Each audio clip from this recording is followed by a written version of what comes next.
We lie in a hospital bed and give our trust to the angels of the ward, nurses. But sometimes they go rogue, no longer saving lives, but taking them. This is the series that tells the stories of nurses who kill.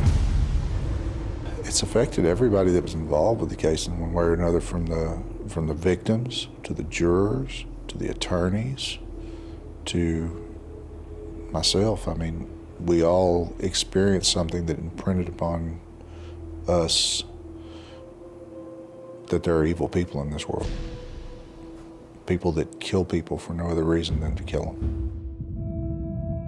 In 2012, jurors at a courtroom in Texas were asked to find nurse Kimberly Saenz guilty or not guilty of murder. It had been alleged that she had targeted not just vulnerable dialysis patients, but had cynically used the very equipment they relied on to live as a murder weapon. Small-town America was in shock. Could it be true? Was one of their own, a nurse from Lufkin, a serial killer? I don't want to kill my patients, and I don't know what's going on here, and it's just scary.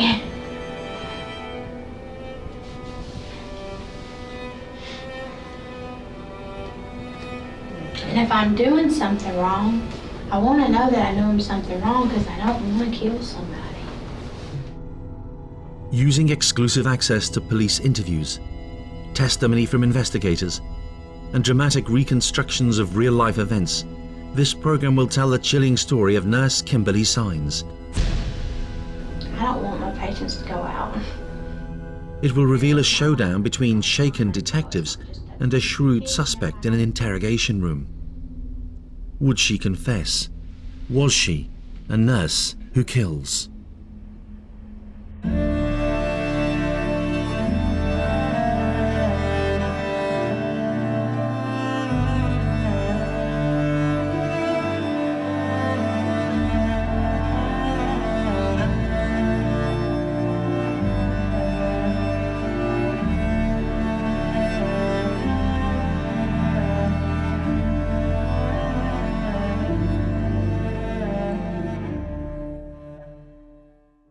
In our line of work, we meet people who are truly innocent victims, people who've done absolutely nothing to deserve the death that came upon them, the evil that visited upon them. Usually, you only meet one of those, two of those in a career. In this particular case, you were dealing with people who got up and were receiving medical treatment they needed to survive, and they were truly innocent, and the number was more than a lot of dead investigators get in their entire lives. The number was large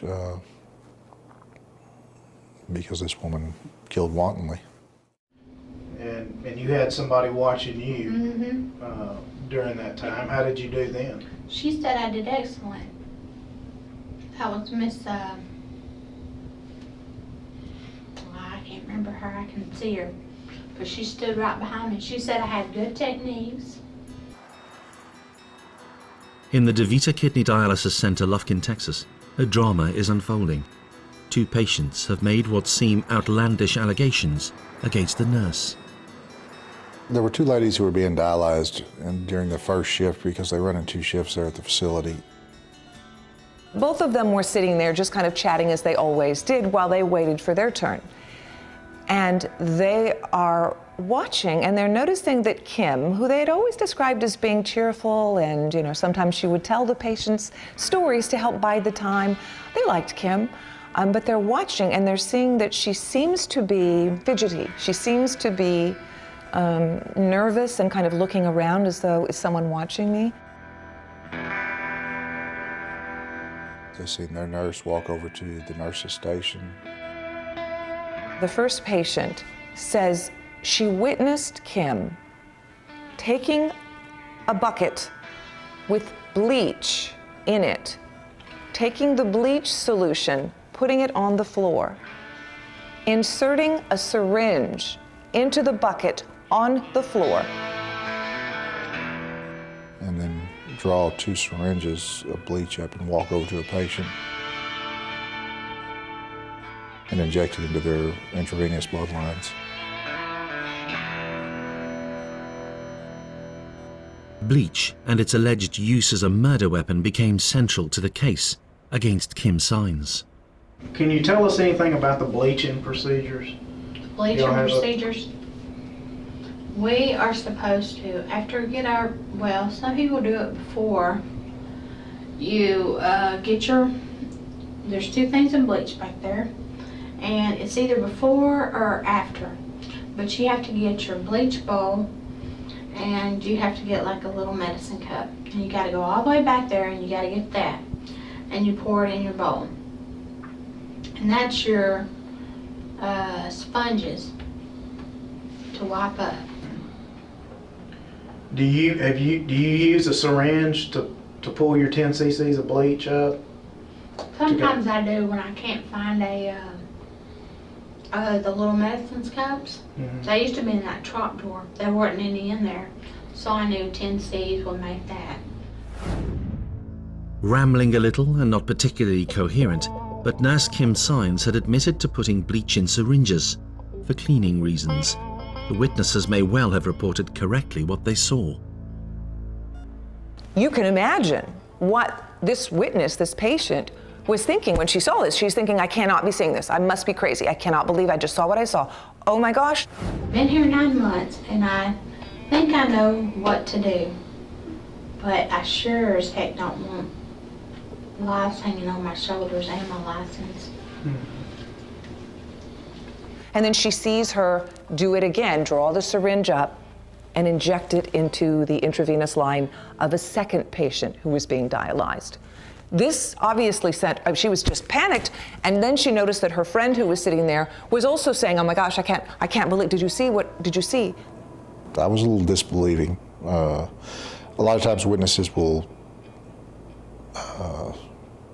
exaggerate or put things into there that they didn't actually see. But if you use a syringe, 10 cc's, then you're gonna have to, put it in the receptacle. There could have been gaps in the timeline, things like that, which could have accounted for what they thought they saw. So until we actually talked to them and until we actually did some investigation, I tended to take the whole story with a grain of salt. Okay. Did you do that yesterday at all? Did you draw any bleach up in a syringe? I drew, I had 2 that I went back there for. And I put the 2 LM in the bleach. And then I took another one up there that said clean clamp.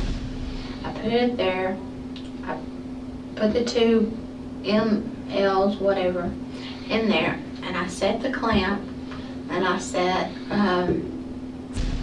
my bleach. So then I put my rags in my bleach. And I put my clean clamps in there. Which is something I'm trying to get used to too. These 2 patients who had witnessed Kim doing this, their care nurse that day was Kim. So I took my bleach and I just poured it in there, and then I pulled up to the 10C because I knew that would be like 10 ml. And I squirted it in there, and then I took it, and then I put my syringe. I don't know if I'm not sure where I put my syringe, honestly. Once they seen it happen, they flagged down the first patient caretaker that they trusted. They told her what they'd seen and were pretty hysterical about it. They expressed they didn't want Kim to work on them anymore because that was their actual nurse for that day. They were saying, please don't let her treat us. Please don't let her near us. But what hurts me the most is for 2 patients to accuse me of giving another patient's medication that was not ordered. Though still uncertain as to exactly what had taken place, the officers in charge of the case had to take the allegation seriously. The DeVita Dialysis Center, it seemed, had history. Yeah, as an afterthought, they also mentioned that there had been a series of incidents during the month of April where approximately 15 people had either been transported to the hospital or suffered death as a result of their treatment there. It was about 9 months into her job when the emergencies started happening. They had a patient die while being dialyzed, while hooked up to the machine. That had never happened before, and it just doesn't happen. The statistics on that sort of thing happening are astronomically low. It really sent off the alarm bells. But they didn't tie it to anybody or anything at that point. They didn't know what the problem was, but when it all started happening at once, clearly something was wrong. They were having cardiac events on the machine or immediately after being released from the machine, the dialysis machine, and being transported to the hospital. Some of them had not survived, some of them were still comatose, and some were treated and released. Before this had happened, employees who, her colleagues had said that she had complained about having to work with certain patients, specific patients she named that she just didn't like working for, she didn't like caring for. And interestingly enough, those names will appear on the victims list. If you look, some of them died, some of them survived, but they were all attacked. I believe it was about 17 or 18 during the month of April. By the standards of any dialysis centre in the world, it was a remarkably high figure of those falling dangerously ill or dying whilst on dialysis. Kimberly Saenz offered her own analysis of what was going wrong at the DeVita. I have noticed lately that there's been a lot of sloppiness, but I just wonder about the blood pressures, when they come in and they're really high.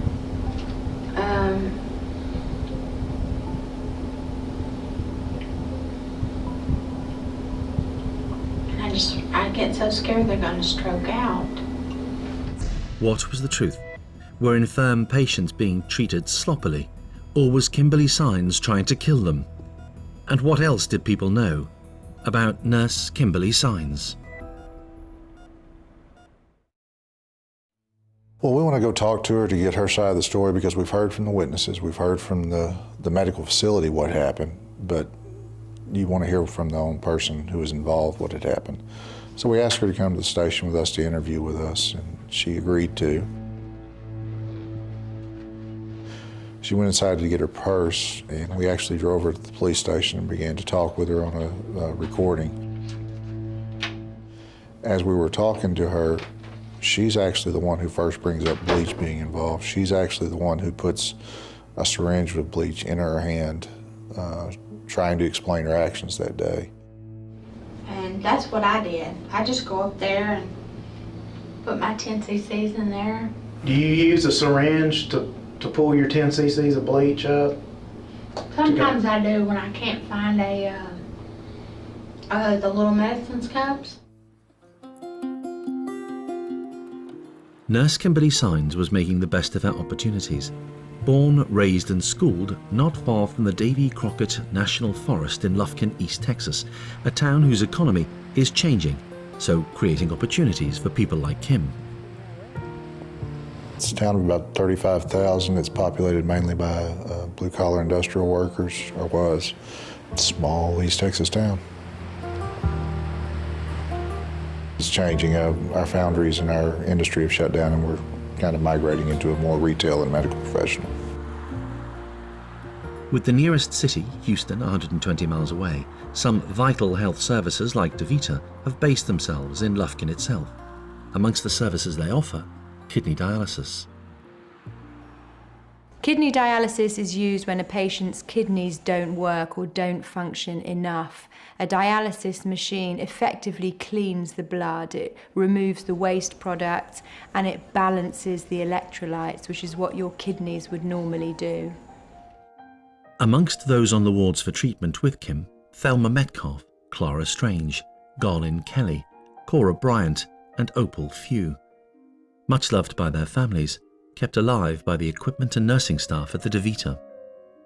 Kidney patients on a dialysis unit are often there week in, week out for years and build up very close relationships with the nurses and the team looking after them. So they would have had immense trust in any nurse who was looking after them and their care.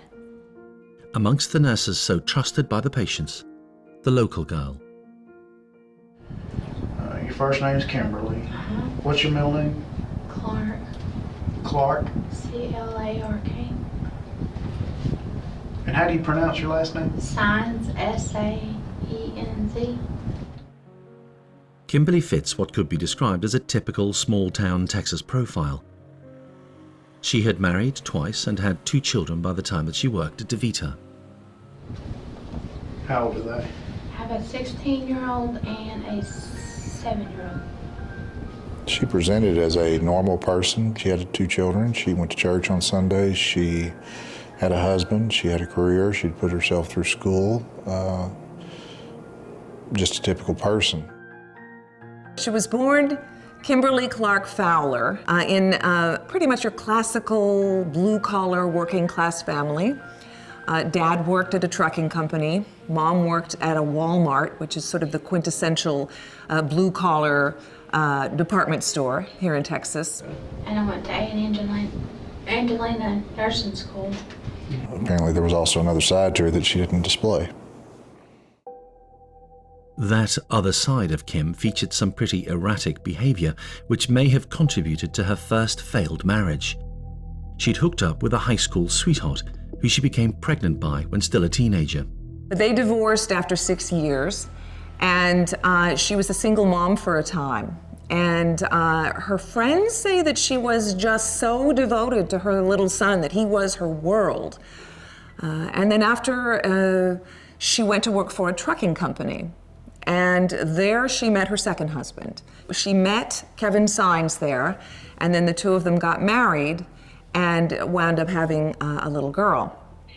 At one point, her friends say she got very sick, and it was described as a rare form of pneumonia, and she was hospitalized, and she almost died. And after that, they believe that's what caused her to turn to nursing. So she decided she wanted to go to nursing school to help other people. So she enrolled in the local community college program, and she graduated as an LVN, a licensed vocational nurse, and got hired right away. The marriage was tempestuous. Kimberly was known to assault Kevin, who'd been hospitalized as a result. He filed for divorce. It was a setback for Kimberly. Kim, do you have any type of medical problems yourself? No, I do take depression once a day. I take some Malta once a day. She was no stranger to drugs, both legal and illegal, which had become apparent when she had worked at a previous medical facility. Not that she ever told the truth about what had happened there. I went into Woodland Heights Medical Center doing med-surg, and it was just too much for me. We found that she had stolen some Demerol from a medical cart during the course of her treatment of patients. And they had caught her at it, she had admitted to it, and she'd been fired. She was described as being dependent on Demerol. That was a pretty big red flag that no one could talk about, because the nursing board had not concluded its investigation, and it seemed to take them quite a while to do so. So by the time she wound up at the DeVita Dialysis Center, that was not public at all. No one knew. The patients at the DeVita could not possibly know the real history of the nurse entrusted to hook them up to life-saving machines. We learned that she's had various jobs since she's obtained her nursing license. I believe it was 2006. Whenever she obtained it, she's worked at 2 different hospitals, an assisted living facility, a home health care facility, a doctor's office, and then in a dialysis facility. So that's 6 jobs in 2 years. That's rather unusual. Psychologists reviewing this case, like D. Anand, look for reasons that Kim Saenz behaved the way she did, and being on drugs would have been a key influence on her actions. For Kimberly Saenz, it's unclear at this stage why she became addicted to substances, but what we do know is that her addiction to substances influenced a variety of her actions, whether those actions were criminal behaviour, poor relationships, acquisitive crime. This was the mixed-up nurse attending on patients at DeVita. not the caring, stable, trusted professional one would necessarily hope for, the one who came calling for a job at the dialysis centre. And I had a friend of mine that asked me to come, just to see what dialysis was like. And the first, I don't know, 6 or 8 months, it was going fine. We expect the highest quality of care, we expect the highest standard of ethics, and we expect we place a high moral value on those who are caring for the sick and the infirm and the most needy. The patients who came to the dialysis unit that Saenz was destined to work at were by and large in good health, aside from the need for dialysis. Detective Abbott got to know some of them. Outside of their kidney disease and needing dialysis, they actually led pretty full lives. Miss Few was 92 years old, and they described her as spry. Miss Bradley was in her 70s, and she was driving herself to and from dialysis. Miss Oates also was the same way. She was actually raising 2 of her grandchildren during the process.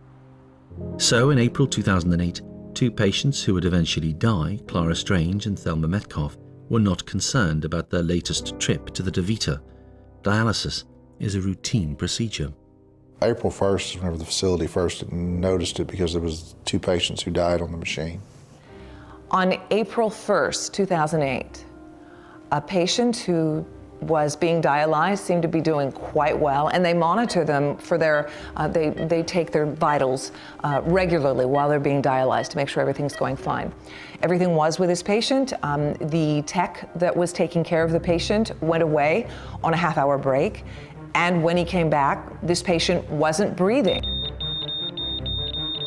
was unconscious, and had no heartbeat. And they tried to, he called in, obviously, called in everybody, help, help, help.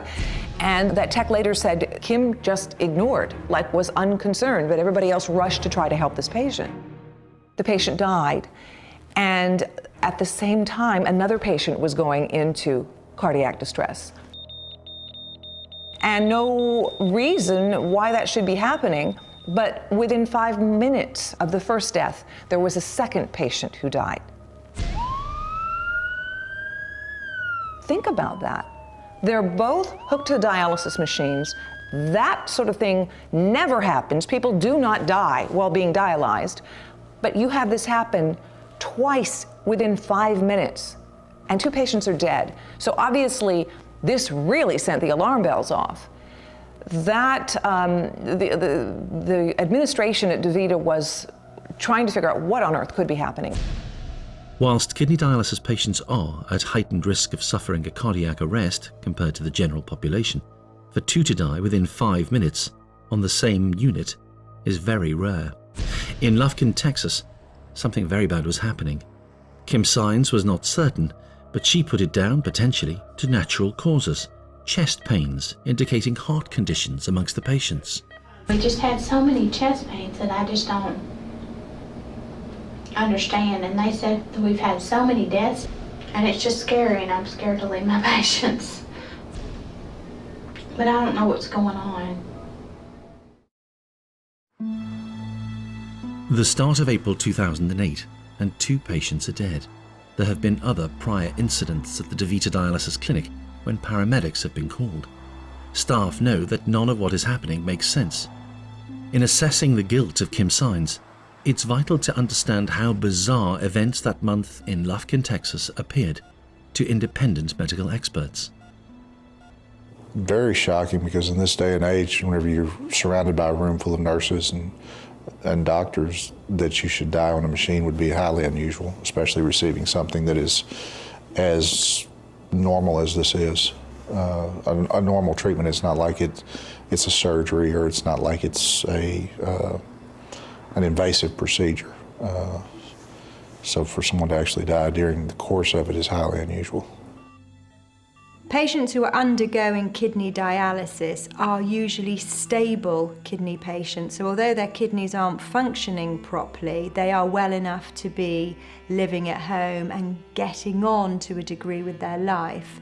It certainly wouldn't be normal for paramedics to be called so regularly to acutely unwell patients in a dialysis unit. April the 2nd, there were additional events. One resulted in death. Those events continued throughout the month of April with many times people dying or suffering traumatic events 2 at a time. The nephrologist who was in charge of the facility said that in his 15-year career, he'd never seen anyone die. Staff considered whether or not there had been a bad batch of a blood-thinning drug. Could it be something to do with the heparin? Because there had been a recall on a certain batch of heparin, but they weren't using that batch. They did all the tests to try to rule that out, and they ruled it out. It wasn't a problem there. They tried all sorts of things, trying to figure out what was going on. They brought in the outside administrators, the big bosses, to try to, they would add another layer of monitoring and trying to figure things out. For one to have a cardiac event and actually code and die on the machine was highly unusual, so whenever that happened, of course, we've all seen the TV shows. We know what a code blue is. We know that people are doing CPR, ambulance attendants are showing up. It's a lot of chaos. Well, during the course of that chaos, another patient died, which just contributed to that chaos. Over the month of April, things began to escalate. More and more patients began having health problems while on the dialysis machine. Cardiac distress. I mean, most of the time it was heart attacks, but what would happen is you would have these patients who would be hooked up to the machine.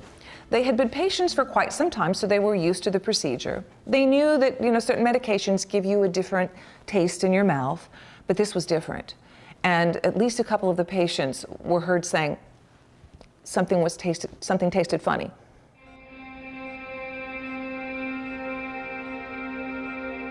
In early April, Kim Saenz had not raised suspicion. So, with the cause of mysterious incidents on the ward still a mystery, Kim Saenz could carry on doing what she was doing with impunity, with vulnerable kidney dialysis patients at her mercy.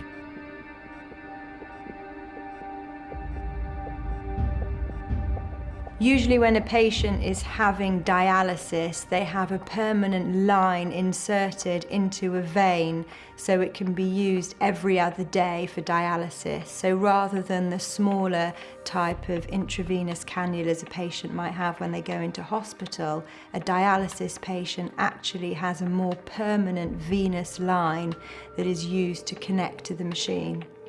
And what happens if a patient is injected with bleach via that venous line? If bleach is injected into the body, obviously that very suddenly and very abruptly disturbs all the balance within the bloodstream of the water and all of the electrolytes. You are putting a poison in there, and the kidneys and the liver wouldn't be able to cope with removing that so quickly. It was the end of that traumatic and tragic month of April when staff were told by patients what they had seen Kim Saenz do, siphoning off bleach and injecting it into intravenous lines which fed directly into patients. So, fast forward to April 28th. 2 patients are waiting to be dialyzed.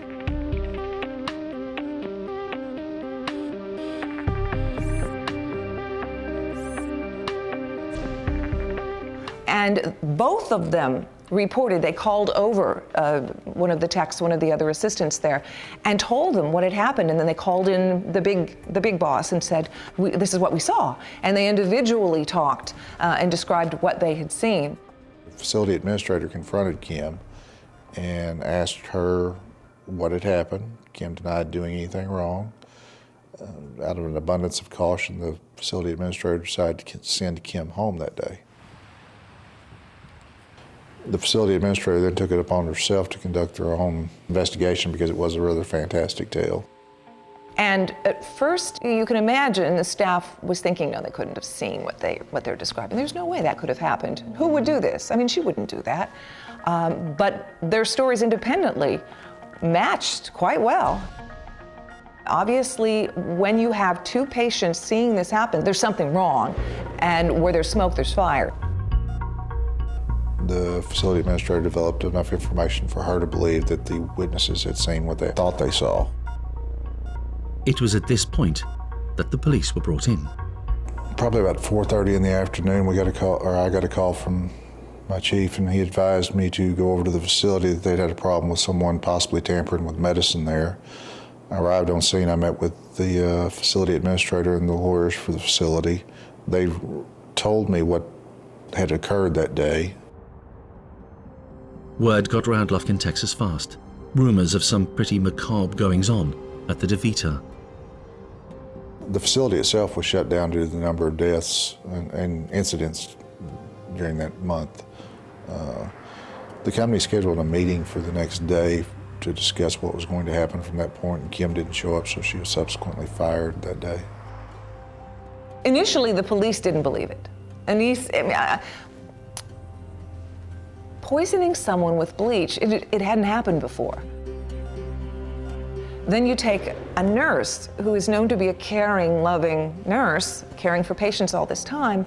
It just didn't fit. So initially, they were both very skeptical. But as time went on, they started putting the pieces together. It looked more and more like something was wrong and that this nurse was behind it. This was the moment that Kim Saenz was asked to sit and wait before being interviewed by 2 Lufkin detectives.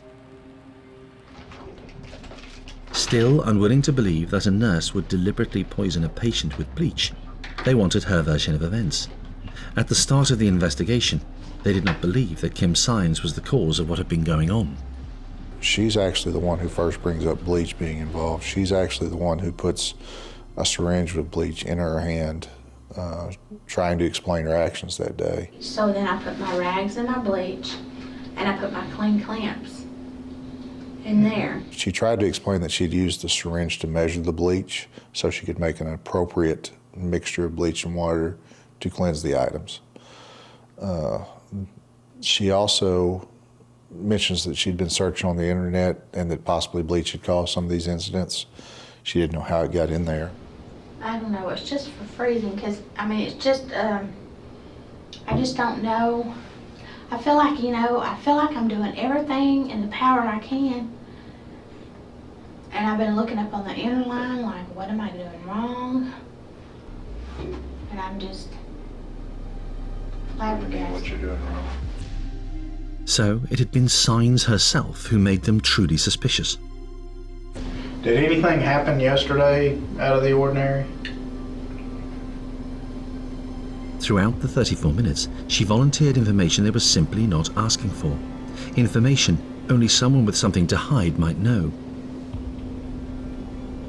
The only thing I noticed, like on my side and Christy's side, Miss Roan's Venus chamber was cutting off. I mean, it had big cuts in it. And asked her if she felt okay. She said okay, so I gave her a little bit of saline to try to get that. It was like a monstrous cut in there. And then Saenz volunteered without prompting her view about the potential mistaken use of bleach on machines at the ward. And I'm just curious, what if our machines are hooked up and they have some bleach in them? I haven't researched into that, but I just have to wonder what kind of reactions would have happened if there was some machines, some bleach machines, not clear. What we noticed as we were talking to her, she was becoming not incoherent, but disoriented. You could tell that she was possibly had taken some sort of intoxicating medicine because there was no smell of alcohol on her. There were no other indicators of someone being drunk, but she was acting like someone who was drunk. Her thoughts were becoming disoriented and rambling. I want to draw all my meds so I know where they're coming from. I don't want to shoot something up there that I don't know what it is, because that's just right there at the heart, and if you do it, then,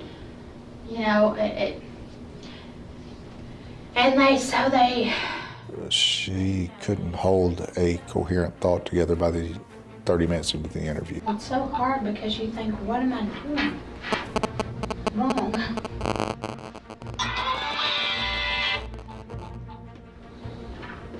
You want to just turn that off?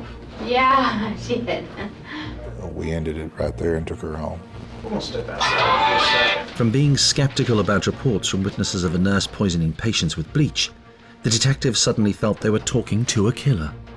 She was simply protesting too much. I mean, you don't want to accept it, you don't want to believe it, but you automatically jump to the suspicion that perhaps these deaths were murders.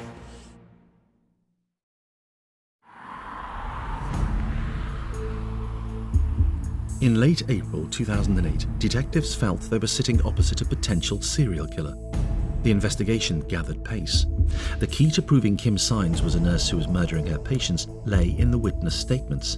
They'd seen her tamper with intravenous lines and add bleach to the fluid, which would course through dialysis patients' veins. Investigators did not know at that stage what harm bleach could actually do, but they did know that the DeVita patients were in a precarious position. The kidney patients within the dialysis unit would have been very easy targets because they have a permanent line into their blood system, making them much more vulnerable to being injected unnecessarily. Detectives went on the hunt for signs of bleach, gathering evidence wherever they could.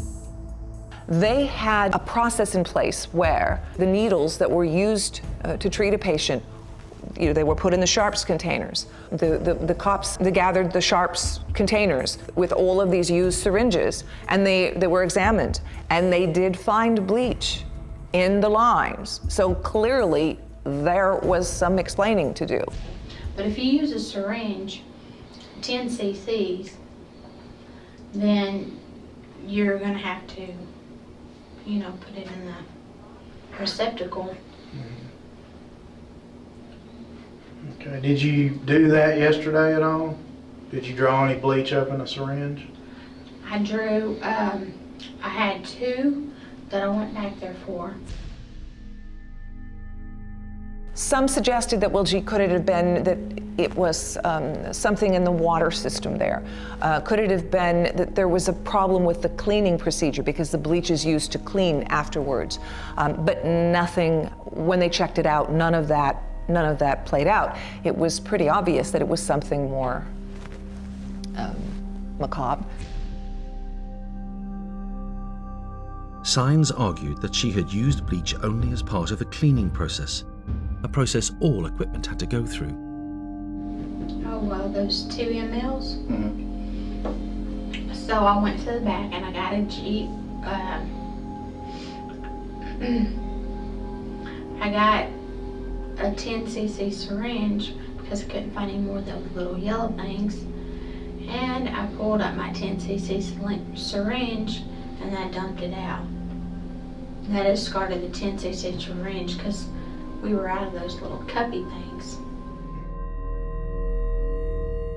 Dialysis lines can get infected, and it's certainly something that kidney patients and nurses would be very conscious of, but it isn't something that you would ever use bleach for. But I sure as heck don't want lives hanging on my shoulders and my license.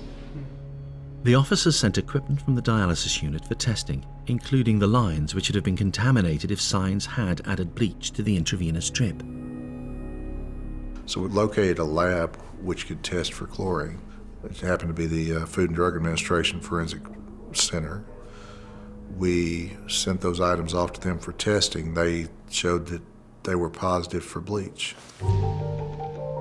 Other evidence emerged. Before patients had started dying, Kim Saenz had made some interesting searches on the internet. Right around the same time, Kim Saenz' husband was pursuing a divorce. He was filing for divorce. The detectives got a call from an attorney's office, and Kevin Saenz was there, and he had something to tell them. Her husband advised that he had went by the house to do some work on the computer and found some rather strange searches on the computer.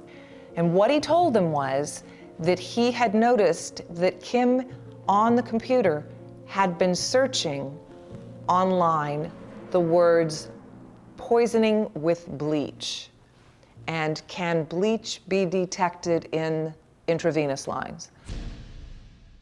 According to psychologists, killers can leave such obvious traces of their planning. There is a possibility that before an individual commits an act of murder, they have gone through a process of fantasy, rehearsal, practice, and then the ultimate act. So at that time we sought a search warrant for her house to get the computers and have them analyzed. With forensic evidence, eyewitnesses, and the incriminating internet searches forming the prosecution case, it was time to go to court, where local reporters simply could not believe what they were seeing. She didn't look like a serial killer. I mean, she's a mom, she was a nurse. You know, that's not someone that you think is going to kill that many people, and certainly not by injecting her, as a nurse, injecting patients with bleach. No, she did not look like a serial killer.